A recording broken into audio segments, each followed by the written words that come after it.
आसंता 24 घंटे ओडिशा को प्रबल वर्षा चेतावनी राज्य रे 11 तारीख पर्यंत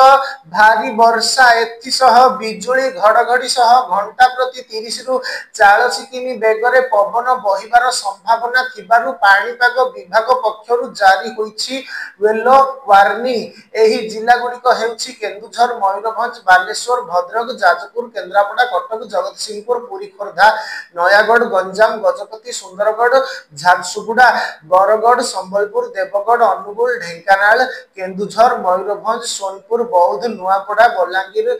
कलाहांडी कंधमाल नवरंगपुर रायगड़ा कोरापुट और मालकानगिरी यही सब जिला गुड़िकर गोटे किंबा दुईटी स्थान में प्रबल वर्षा घड़घड़ी सह झटका पवन अर्थात 30 रु 40 किलोमीटर प्रति घंटा हेबार संभावना रही।